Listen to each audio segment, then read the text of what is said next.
Perum Jasa Tirta I atau PJT1 memperingati Hari Ulang Tahun atau HUT ke-36 melalui kegiatan seremoni dan workshop yang diselenggarakan di Hall Serbaguna Karangkates, Kabupaten Malang. Mengusung tema Pondasi Kokoh, Transformasi Terakselerasi demi Ketahanan Air Masa Depan. Kegiatan ini menjadi momentum refleksi perjalanan perusahaan sekaligus penguatan arah transformasi dalam mendukung ketahanan air nasional. Kegiatan ini dihadiri oleh direksi, dewan pengawas, jajaran manajemen dari level pejabat, staf hingga pengatur. Keterlibatan lintas jenjang ini mencerminkan komitmen kolektif seluruh insan PJT1 dalam menyelaraskan visi dan mempercepat implementasi transformasi di setiap lini organisasi. Dalam sambutannya, Direktur Utama Perum Jasa Tirta I, Bapak Fahmi Hidayat, menegaskan bahwa pondasi kokoh merupakan fondasi tata kelola, sistem operasional yang andal, serta kapasitas SDM yang adaptif terhadap perubahan. Transformasi yang terakselerasi menjadi keniscayaan untuk menjawab tantangan perubahan iklim, pertumbuhan kebutuhan air, serta dinamika pembangunan nasional. Dewan Pengawas Perum Jasa Tirta I, Ibu Yeni Chaidir, dalam sambutannya menyampaikan bahwa perjalanan 3 dekade lebih PJT1 merupakan wujud konsistensi dalam menjalankan mandat negara sebagaimana diamanatkan dalam Peraturan Pemerintah Nomor 5 Tahun 1990 dan diperbaharui melalui PP Nomor 46 Tahun 2010. Beliau menegaskan bahwa capaian perusahaan selama ini merupakan hasil kerja kolektif lintas generasi yang telah membangun pondasi kelembagaan, sistem, dan sumber daya manusia yang kokoh.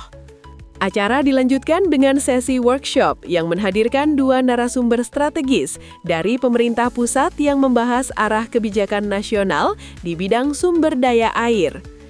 Narasumber pertama, Deputi Bidang Koordinasi Infrastruktur Dasar, Kementerian Koordinator Bidang Infrastruktur dan Pembangunan Kewilayahan, Bapak Muhammad Rahmat Kaimudin, menyampaikan materi bertajuk Water Security, the Foundation of National Resilience. Dalam paparannya, beliau menegaskan bahwa ketahanan air merupakan fondasi utama ketahanan nasional, karena berkaitan langsung dengan ketahanan pangan, energi, industri, serta stabilitas sosial. Penguatan sistem pengelolaan air yang terintegrasi dan berbasis data menjadi kunci dalam memastikan keberlanjutan pembangunan Indonesia.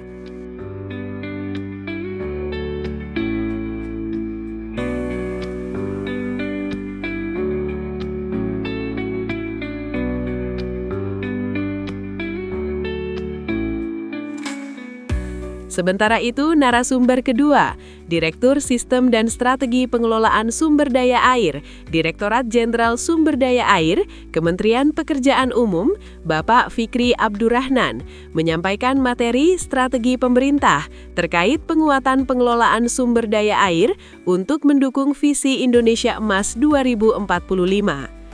Beliau memaparkan arah kebijakan pemerintah dalam memperkuat sistem pengelolaan sumber daya air melalui peningkatan infrastruktur, modernisasi operasi dan pemeliharaan, penguatan kelembagaan, serta sinergi pusat daerah guna memastikan ketersediaan air yang andal untuk generasi mendatang. Materi kedua narasumber tersebut memberikan perspektif strategis sekaligus penguatan arah transformasi PJT1 agar selaras dengan kebijakan nasional dan visi pembangunan jangka panjang Indonesia. Sebagai bagian penting dari rangkaian kegiatan, dilaksanakan pula penandatanganan Clear Cut Wilayah Sungai Brantas tahun 2026 oleh Direktur Utama bersama jajaran terkait. Penandatanganan ini menjadi simbol penguatan kejelasan kewenangan dan tanggung jawab operasional dalam pengelolaan wilayah sungai, sekaligus langkah konkret reformasi tata kelola operasional yang lebih terstruktur dan terintegrasi. Dalam momentum yang sama, PJT1 juga menganugerahi Lifetime Achievement Award kepada almarhum Insinyur Rojito Dwije Mestopo, Diplom HE, Direktur Utama Perum Jasa Tirta I, periode 1990 hingga 1996, atas kepemimpinan visioner beliau sebagai Direktur Utama pertama yang meletakkan pondasi kokoh organisasi. Dr. Andas Sutarno Said, MSI, MPD, Koordinator Jaring-Jaring Komunikasi Pemantauan Kualitas Air atau JKPKA, atas dedikasi dalam memajukan pendidikan kualitas air serta menginspirasi generasi muda dalam pelestarian sumber daya air. Melalui peringatan HUT ke-36 ini, Perum Jasa Tirta I menegaskan komitmennya untuk terus memperkuat pondasi organisasi, mempercepat transformasi, serta memastikan pengelolaan sumber daya air yang adaptif, profesional, dan berkelanjutan demi masa depan Indonesia. Tim Liputan JTV Malang melaporkan.